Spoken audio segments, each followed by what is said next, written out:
Welcome to the Landco podcast. This is the year-round Waterfowl Hunter series, where we dissect the monthly activities of a successful waterfowl hunter. I'm your host and managing partner at Landco, John O'Reilly.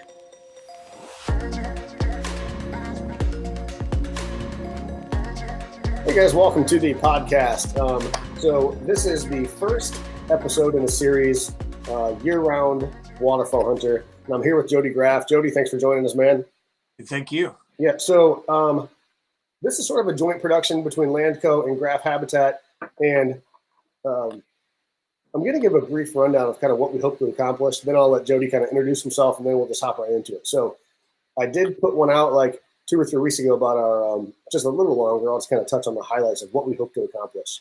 But basically, it's what do people that are like committed to waterfowl and continuously have, not always great success, but better success than everyone around them for the most part. We want to follow along with like, what do those guys do every month, January, February, all the way through season? Because a lot of times people see, and those guys kill a bunch of birds and all they really think about is they must be great hunters, or they don't. And a lot of times it's the people that are looking to buy land, they don't understand the commitment that it takes throughout the year, right? So that's the point of this, and we're going to do this monthly. My clients aren't super familiar with Jody. I've been following him for years, just because of the cool projects and the cool media content that he produces. But Jody, why don't you give us a kind of rundown of where you're at, what you're doing, how you got here? Yeah, so I'm located here in north central Missouri. Some of you guys, may know it as the Golden Triangle. Near Swan Lake National Wildlife Refuge, Fountain Grove Conservation Area, Grand Pass, along the Missouri River in north central Missouri. We've got a lot of waterfowl here. I manage about 5,000 acres for private landowners. These are absentee landowners who may not have the time, the resources to manage their own ground, and I take care of everything for them. I help them get from now until opening day of duck season. Some guys are a little more involved. Some are not involved at all. All they do is come and hunt. Yeah. But I've been doing this for 10 years professionally, and I don't feel like I've worked a day since I left my corporate job, and I'm really lucky that I get to hunt as much as I do. Cool. Well, you guys look up his stuff. Is it graffhabitat.com? Is that what it is? jodygraff.com. jodygraff.com. So look that up. You'll be as impressed as I was. But so here's what I think will be cool about this, and Jody and I have chatted, is what he does and what I do, they're different, mainly because geographically different. Like you're down on river bottoms for the most part. A lot of your properties are, you'll flood the whole thing. So you're into like moist soil management, that sort of stuff, whereas we're up in more ag fields. So it'll be cool to get kind of a different perspective on kind of what we're doing. So anything I missed there before we kind of hop into what we're doing this month? No, let's go. Okay. So we're also doing one of these on whitetail hunting in the format similar to where, I just asked Jody, man, give me 4 or 5 things that you're doing this month, because again, people don't, it's January, which technically we're still at least we're in the goose season here. Are you guys still goose season there? Yeah, we've got about a week left. Okay. So we have a couple of days left. But we're already doing stuff for next year. So it'll be cool to see the whole season, kind of see what we're doing. But I asked him, hey, what are the 4 or 5 things you're doing this month? I'm going to do the same thing, and we'll kind of compare them. And 3 of them were really identical. So we'll start with those, and then we'll hop into kind of some that we differed a little bit. So the first one was pretty simple. We both said we're trying to finish up honker season and have a successful end of the season. So what do you mean when you say that? Because it might be a little different than I do. And I'll admit first, I'm not a big goose hunter. I own a club, so a lot of my guys are. So I'm out there kind of making sure that it's good for them. And my personal farm, I have other friends that hunt, so I make sure it's good for them too. But what are you doing when you're saying you're focusing on finishing strong? Man, a lot of it's trying to figure out where the birds are at, what they're using, and how we can try to get to them. Right here outside of the town that I live in, we've got Thomas Hill Reservoir that stays open year round. So when it gets cold like it did last week and we get some snow on the ground, we see our honker numbers increase. We probably have better numbers now than we have, the entire rest of the season. Yeah. So right now we're doing a lot of scouting, trying to figure out where they're at. It's going to warm up. The sun's going to shine a little bit this weekend, and so prior to the Super Bowl game, we're going to try to get out Sunday morning, and with a big west wind, we've got a great pit that we'll try to get them out of. I mean, we've got maybe 10,000 honkers in the area. It's quite a few for us, but this is kind of the end. We've got just a week left, and trying to finish it up strong. So you guys are kind of running and gunning. You have pits kind of spread out through the area. So you're just trying to figure out what's your best, plan of attack on location. Right. So a couple of things. One, we'll try to find feeds in cornfields, and if we can't get permission or get on one of those cornfields, try to identify those areas, whether it's a farm pond or a wetland or a WRP track where we can run traffic on those birds when they're going point A to point B. Okay. So ours is as we expected. Ours is a little different because, for the most part, we're limited to where we hunt. Like double clucks, 1,000 acres or so, and my farm's only 120. So we're trying to get them there. We don't have we can run and gun, but most of them are guys. They like to hunt their own property or. So I'm making sure the equipment is running. I'm making sure holes are big enough. A lot of our lakes will fluctuate. So we have a bunch of ice eaters running. I think on a double click we have, I don't know how many, 10 or 12 aerators and ice eaters. And at my personal lake, we have an ice eater, and you've seen those things, man. You got to adjust them perfectly to get the max amount of water. And if your water comes up a foot, you're no longer adjusted correctly. So this last week, if you don't have open water, you can still shoot a bunch of birds, but you have to have a good spot and be right where they want to be. So we're making sure that our holes are good, and that sort of thing. So different, but the same end goal, right? Yeah, and we've got ice eaters running all over the place too. Trying to keep water open. Sometimes we'll stack up birds in those spots. Yeah, let them stack up for 4 or 5 days, 2 weeks, and then plan a hunt and go and get them. So that's what we're lucky to have. So Jason Hires, the farm manager out at Double Cluck. We're lucky to have him because he spends a ton of time out there doing exactly that. It's he'll sit at the lodge, and this is where it's different too because we don't have hardly a tree on our property. He could see almost the entire property from the lodge. So he's doing kind of a little recon and be like, hey, they've been hitting that one hole. I'm going to 3 or 4 days to see call the members or call some owners or whatever it is. So that's a big part of it because if you're on the X, can't beat it, right? Right. So, okay. Well, let's move on to the next one. Will be a little, probably a little more in depth, and we both put this we audit last year.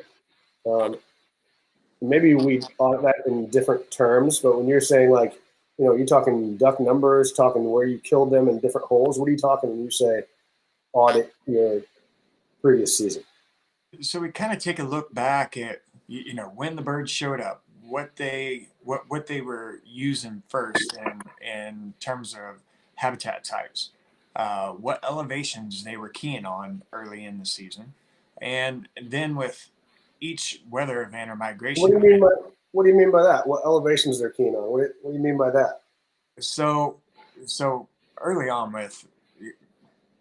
we stagger our flooding of our wetland units and our ag units. So we try to stage that water level in 3 or 4, maybe 5 stages, depending on the overall volume of the pool. Okay.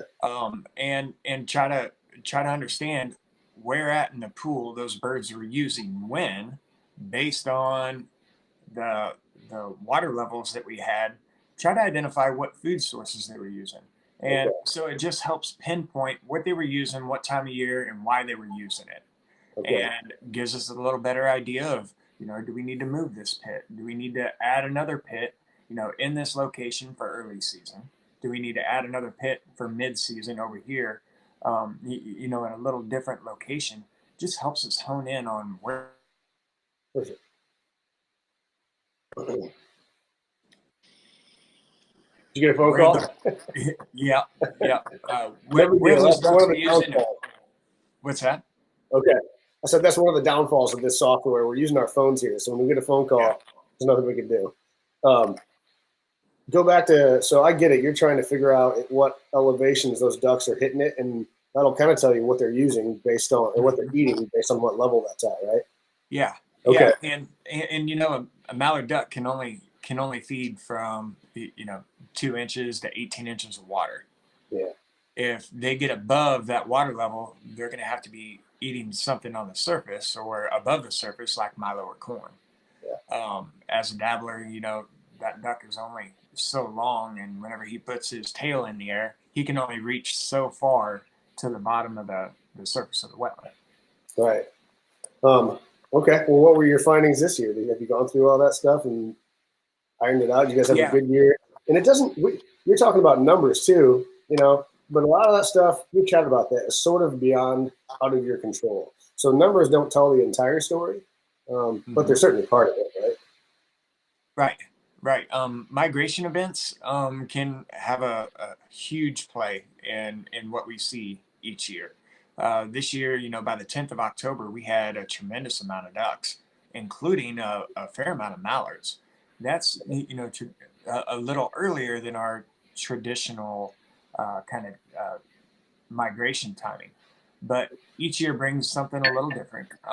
By the time the our season opened up in early November, a lot of our early migrants, teal, shovelers, pintails, gadwall, they were already gone.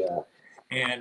And so part of the reason that we're looking at the harvest data and the duck numbers that we had and when we had them is because the Missouri Department of Conservation is actually having an open meeting, kind of a public comment period, to help strategize or meet the public's wants for season timing.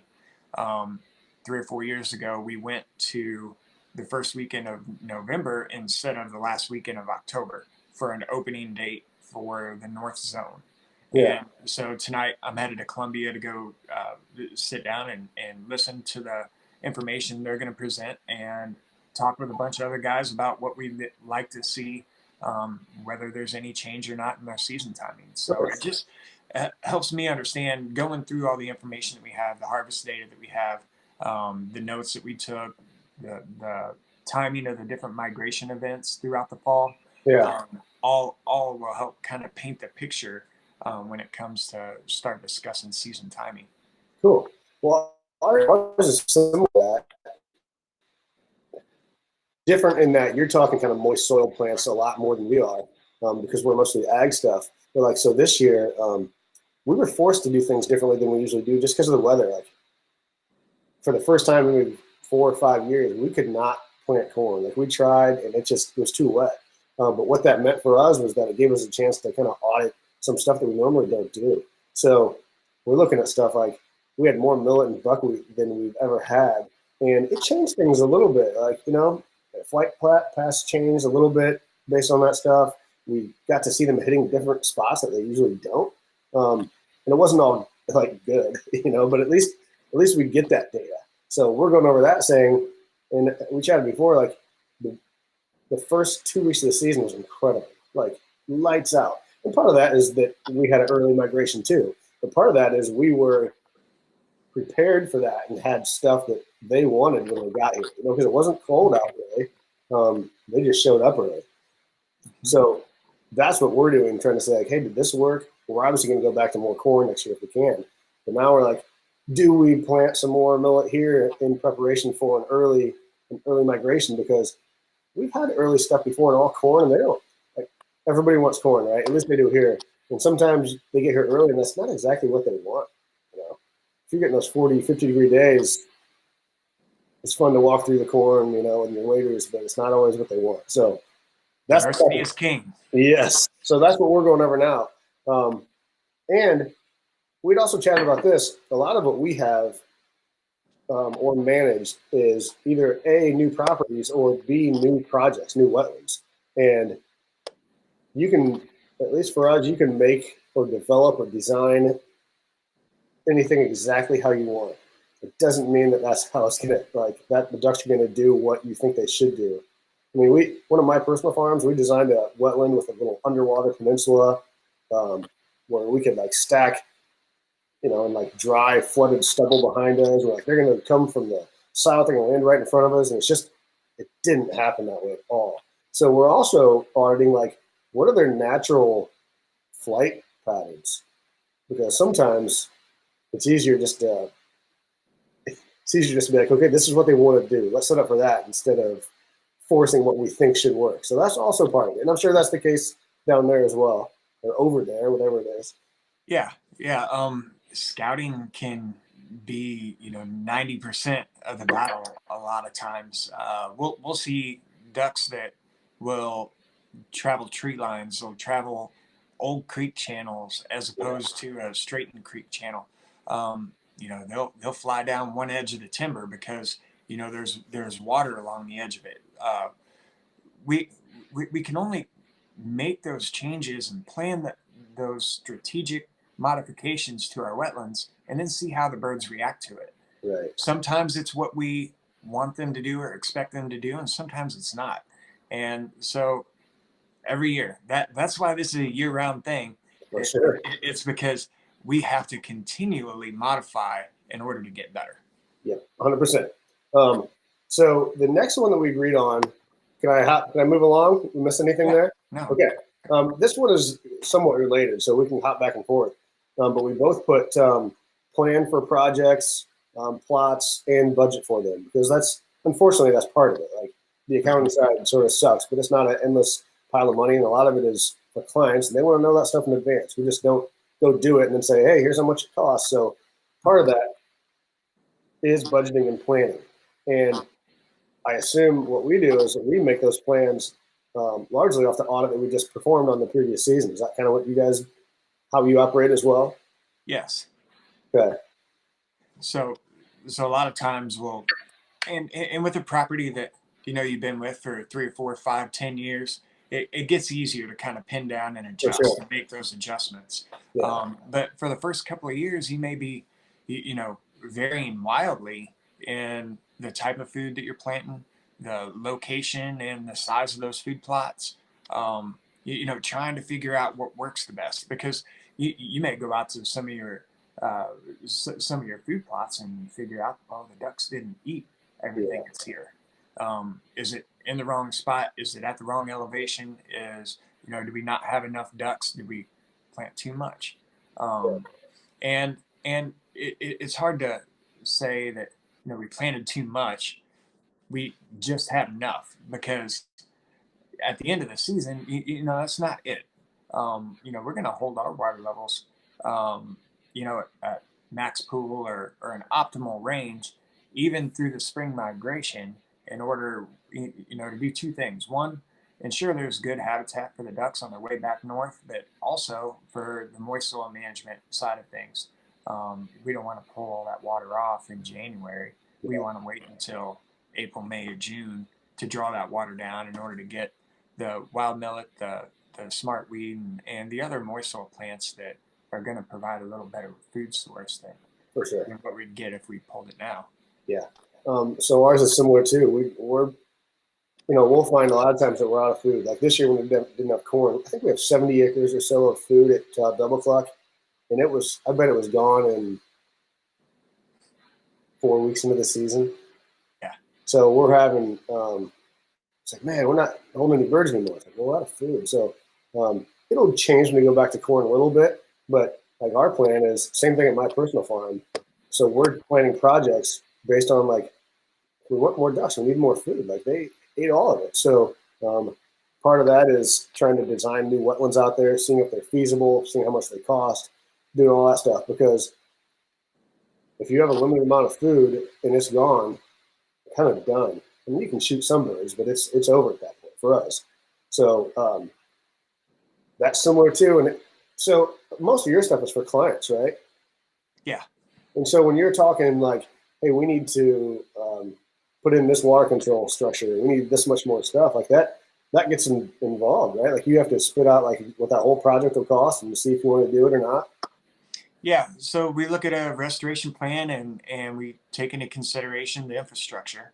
That's where the meat and potatoes of my development comes from. Yeah. So identifying levee heights, full pool height, the amount of dirt needed for those levees, the size of the water control structure that we needed, the cost of that water control structure.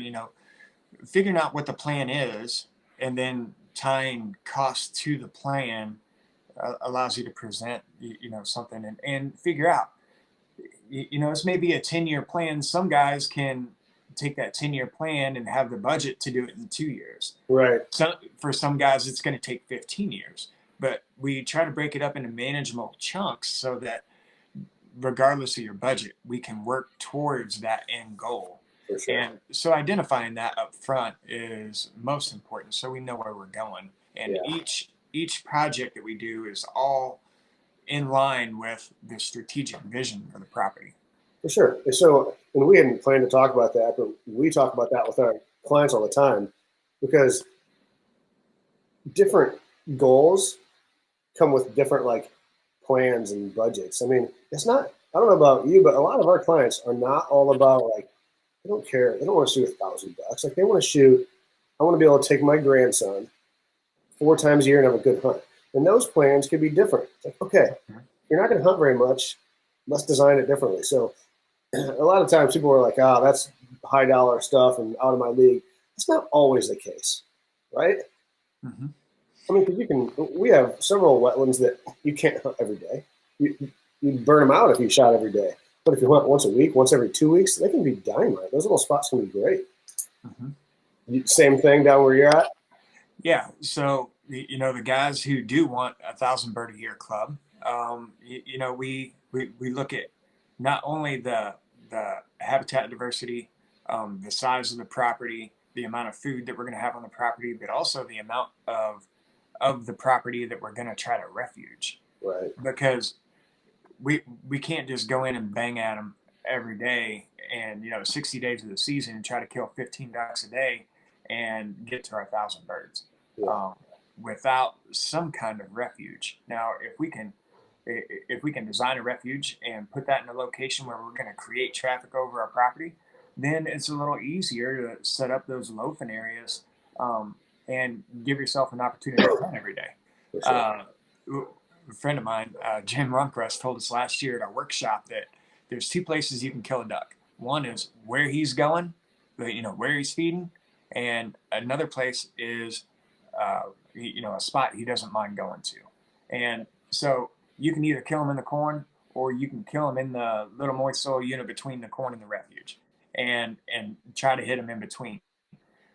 Talk him in to come in and back up a little bit. You froze for a minute, so you can either kill him in the corn or where else? What was the second one?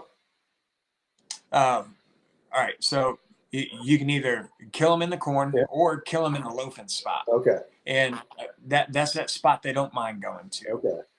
May not be where they're going right now today, but is a spot that you can set up decoys and try to work them into. Yeah. Okay. Well, cool. Well, anything we're missing on, food plots too, because we're, at least for us, at this point, we're not ordering seed yet, but sorry, we're coming up with like plan A, plan B, plan C, and it's like, what's it going to cost for A? What's it going to cost for B? What's it going to cost for C? Because you have to be prepared for all of that, right? Because you never know what Mother Nature's going to bring. Similar for what you guys do. Yeah, and identifying those, drop dead dates or cutoff dates. We're not going to plant corn after this date. We're going to move to milo, and after this date, we're not going to use milo. We're going to go to Jack millet, and after this date, we're going to go to buckwheat, and just have a plan in place so that when Mother Nature does throw you a curveball, you're prepared for that. Right, which it will. We decided though this year. I think we decided that we always put our corn drop dead date at, we want it to be ready to flood opening week or call it a week before, and if we can't do that, we're moving on. I think as part of our audit, we're moving on from that. Like I think if you have a big enough property, you can have other wetlands with other food. I think we would wait and say, if we've got to wait another week for corn, we're just going to flood late. Mm-hmm. Because Mm-hmm. this year with no corn for us, it got pretty nasty late, and that's when like frustration pops up and all that stuff. So Yeah. that's part of our deal. If I can't get corn in this year by that flood date, I'm just going to not flood until it's ready. Mm-hmm. Have you ever had, this is side topic, but you ever had your corn sour that you flood early? Yeah. So if it doesn't black layer, it'll Yeah. end up molding, and man, there's no nutritional value in it. We've had October floods, and that corn wasn't quite ready. And Yeah. you go out there, after the water comes off, and it's already ruined. There's mold growing up through the husk, and it just didn't quite get there. Yeah. And at the end of the season, they may have chewed on a little bit, but they They don't don't like come it. back to it because it's just not as good. Yeah. It doesn't carry the nutritional value, and I'm sure Yeah. it doesn't taste quite as good whenever it's all moldy. Yeah. I had actually never known that because we always flood when it's nice and mature. But last year, 2 years ago, we flooded some early and literally 0 ducks went there. Like, what? Like, we couldn't figure it out. Then I'd learned, like, oh man, it's got to be fully mature and dry. It's like, oh, I didn't know that. Now I do. Yeah. Okay, well, we can move on from that. This is where we divide a little bit. Most of it due to just location and what you're dealing with to get ducks, what I'm dealing with. But the boring one for me, and you can talk about it. We deal with a little bit, but you have to deal with, since you're down on the river bottom stuff. You're dealing with permits now, right? So any projects that you plan on, you're talking to clients. The sooner you can get the go ahead, the better, because you have to get permits. We don't have to, but So jurisdictional wetlands under the Corps of Engineers. There's a permit application that we go through whenever we're looking at doing developments in a jurisdictional wetland. Anything that has hydric soil that has flooded or has enough flood history that it's a considered a hydric soil. So some of the things that you can't do in a jurisdictional wetland are, take a dozer in and start pushing out trees. And the reason it's important is because that, those laws have teeth, and to the tune of $25,000 an acre for mitigation if you go in and start destroying wetlands. And that could be a 6-week process. It could be a 6-month process. Yeah. And so trying to finish up some of those projects, some of those applications now, so that when the conditions are optimal in July, August, September to go in and do dirt work in those areas, we've already got that out of the way. For sure. And as duck hunters, it's not important until it's important. And sometimes it's hard to look 6 months in the future and say, we should start this application process now, as opposed to waiting until the last minute.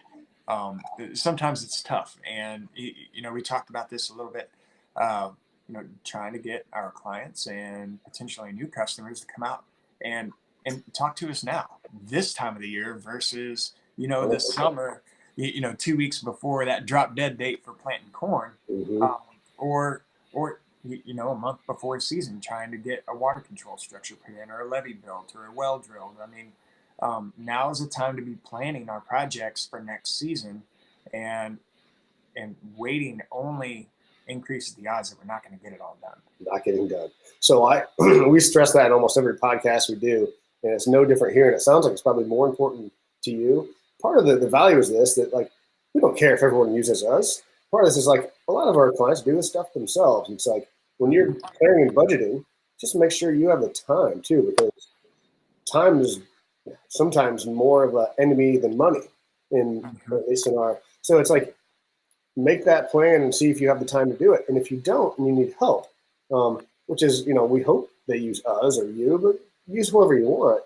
But the earlier that you tell us, that's why it's good to do it now, because if you want a wetland built for the spring or to flood in the summer, we could probably do it now.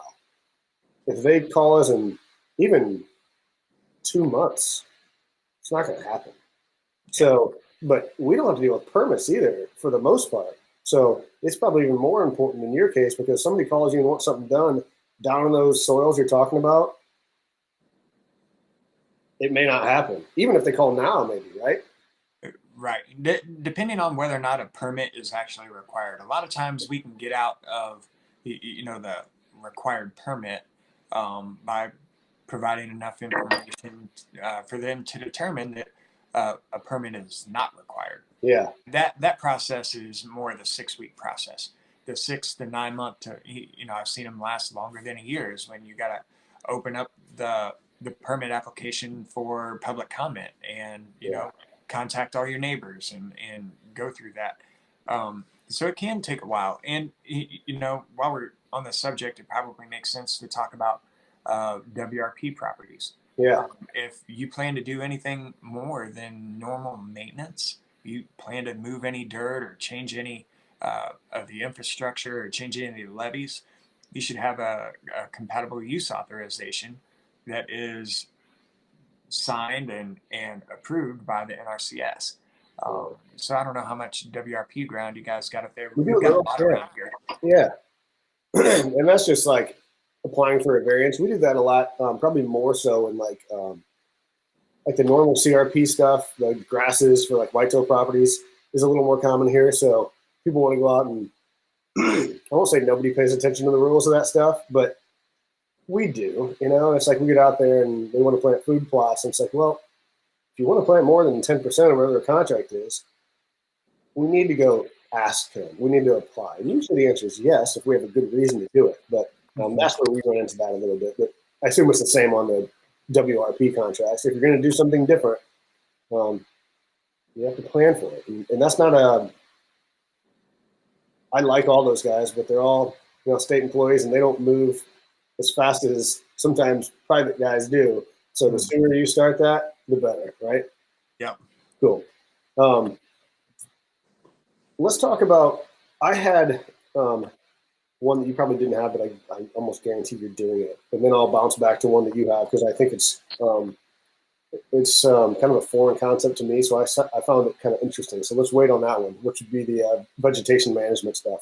Mm-hmm. But what we're also doing now is we're kind of like with the audit of what we're planning to do, we're going back to our equipment and saying, do we have the right stuff? The stuff that we have that we need, is it in good enough shape? Because for us, that is a year-round deal. Like we plant rough ground, we're fixing and repairing equipment all the time. And that could even be all the way to like just simple bush hogging. Like, we like clients like the stuff to look good. So it's not always about like, hey, we need a 16-year-old planter. It's like, do we have what we need to manage this guy's property efficiently? And that's not a fun job. I hate all that stuff, but that you have to do it because when you hit planting season, that is the last thing you want to do. Same story with you guys? Yeah. So the old adage is there's no substitute for the right tool. And it's very true. A lot of times what we're doing in wetlands and waterfowl hunting properties, these are properties that other farmers gave up farming. And so we got to change tactics, sometimes even change the equipment that we're trying to use, in order to get it done.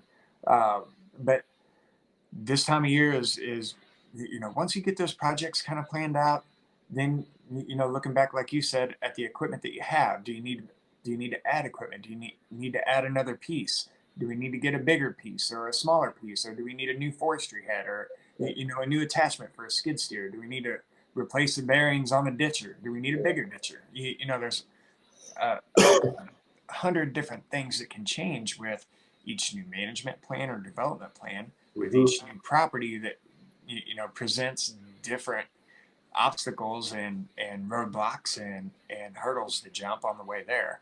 For sure. And if you're a private landowner that's not going through somebody else, it's like, what do we need to do this? And if I don't have it and I don't want to buy it, who has it? Like, let's track those guys down now, because if I don't, it's over. Or like if we have a project that, we have big equipment, not huge, man. Like, so a lot of times we're bringing in outside contractors on stuff that's, outside of the equipment that we have, which is fine. We have local guys that we work with, great, but those are guys that we're also tracking. In addition to like, hey, let's make sure all our equipment is fine. It's like, hey, client X wants to do this year. We can't. We're not prepared to do that unless we have guys lined up. And they're similar to us. And if you expect them to show up April 1st, they better know by now. And probably worse than us, like having a dozer excavator show up when you say, I don't know if it's different there. Like here, it is near impossible. I've never heard a dirt work guy say, "Yeah, I'm running ahead of schedule." And it's tough because they're relying on Mother Nature. Mm-hmm. They only get so many days a year that they can work, and they probably have their entire summer scheduled already. Yeah. And right now, guys are going to be, if the weather were permitting, they'd be working on tiling and terracing and rebuilding levees. There are going to be certain months out of the year where they're going to have their time allocated, and so the sooner you talk to an excavation contractor, the better. Yeah, and that's what I do now. not all contractors have the same experience level. You may find somebody that can come and do the work, but it's the first time they've ever done it. And so finding somebody with the experience can be almost as important as the timing, because you don't want to go in and have to do it twice. So, like, sometimes it's like I'm looking in the mirror. I tell clients, because we have different contractors that are also different prices, different price points, according to their equipment. They're always like, well, this guy's pretty high. It's like, well, he moves twice as fast, and he's never screwed anything up. We've never had to fix anything. So that might be true, but there's reasons people are priced differently. Mm-hmm. So that was just something that we do, and I'm sure I knew that you were doing that as well. But we do that now, and we do it into February a little bit. But by the time March rolls around, we don't want to be messing with that stuff. So we can move on from that because it's kind of self-explanatory. This one, so the last one that you had, vegetation management plans, you're trying to find sources for trees, right? Yeah. And so that 100% foreign to us because we try to take every tree down that we have to make it easier for them to, access. What are you talking about when you're saying trees? You're talking moist soil trees, right? Yeah. So trees for different reasons. Some for visual screens or buffers. Some for thermal cover and windbreaks. Some for buffers between pools, and so we've got a plan. We're going to try to plant 50,000 trees this year. 25,000 of those being willows. So we're going to go out and make all the willow cuttings ourselves and go and stick them in the ground. Now, some of those are going to be 3x3 grids where we're trying to provide a visual barrier or a buffer. Some of those are going to be, just along the inside of a berm or a spoil berm or a habitat mound in order to provide a little bit of cover. Some of those trees are going to be stuck in the ground around our blind sites to try and, increase the amount of woody vegetation around our blinds in order to help us hide. Some of the other species on the list are buttonbush. One of the most underrated habitat types in north central Missouri is that shrub scrub habitat where birds have thermal cover. They have a higher prevalence of invertebrates. They can, these are loafing areas. It's not as sexy as flooded corn, but these are areas that birds use throughout the year. Not just when it's cold or not just before they are packing up to leave. So buttonbush, willows, we're going to plant a bunch of pin oaks too. We're going to be doing some bare root seedlings. We're going to be transplanting some trees, and we're also going to be putting in some trees that are RPM trees from nursery that come in a 3-gallon pot. Right. So we're looking around now trying to identify areas where we can go and cut willows. We're trying to identify who has the quantity of trees that we need, and at what stage they have them at. Yeah. And I'm working with the nursery now, looking at our 5-year plan how many trees can they get started this year? So in 3 years, we've got the quantity that we need to plant. And so, I mean, you start talking, 250,000 trees over the next 5 years, and you're going to run out of source if you're not planning for that. So there's a lot of different ways that we use them. And there's a lot of different ways to propagate them. And we'll identify different. Everything's going to be the springtime where we're working in a wetland area. If we're doing any tree plantings on higher ground, around the lodge or in deer hunting on deer hunting properties, we're probably going to do those in the fall as a dormant planting. Okay. But most of our wetland units, most of our wetland tracts have pretty tight soil that really don't have trouble with drying out. Normally they're too wet. And so, that fear or that issue that where that mortality rate comes from is a lot of times it's trees drying out, running out of water. So we really don't have that in the areas that we're going to be planting them on the duck hunting property. So it's almost all going to be a spring planting. That's a pretty long haul, and let's say 3 or 4 weeks of optimal planting time. Yeah, you're gonna have your hands full. Yeah, I think I'm out of town those weeks. I think I'm gone. That would help you. Okay, well, we're a little over, man. We're at like 41 minutes. I like to keep them 30, 35, but I had a kind of like a question. I haven't even talked to you about this part of it, but like, is it cool if I just ask you a question that's not related at all? Because you get to talking about some of this stuff, and some of this doesn't work here, and I'm just kind of curious. So, like, you're talking milo, planting sorghum, and in my mind, that should be an incredible food source. They will not. We've tried it 4 or 5 times. They will not eat it here. Do they hit it there in Missouri? Is it a good food source for you guys? And it's been phenomenal. Gosh, that makes it even worse for me. I can't understand it. From literally September during teal season, right now the honkers and the swans are hitting it. Really? Yeah, and is it like a whitehead sorghum? Well, I plant them side by side. Okay. They'll eat the red before they eat the white. Really? And I think it's the nutritional value in it. And those ducks, sometimes we'll plant that where we don't get deep enough water for corn. Yeah. Where the ducks can reach the ears, because the birds will knock it down. You've seen ducks hop up over each other, and they can knock down those milo stalks pretty easy and get to the seed head. Man, that makes it worse for me. I'm going to try it one more time here. So I'll plant it and send you a picture. You can tell me we're doing right or wrong. Because nobody, and I'm not alone, nobody. Uh-oh, did you freeze up on me? There you're back. Yeah, nobody does it. We've tried wild rice here with some success, but that's kind of tough because you need a little moving water. But yeah, that milo has always been like a mystery to us because it's essentially like a little exposed corn seed, isn't it? Yeah, and that should be a fairly or carry diverse nutritional value. Yeah.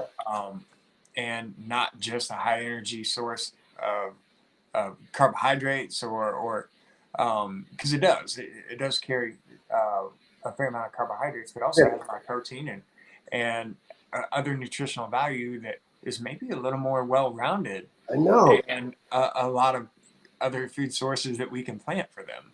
That's what's so weird to me. But I'm going to try it again. I'll try it this year. Okay. Well, cool. Well, anything that we missed there? We kind of went through those 5. Like I said, we're a little over, but no big deal.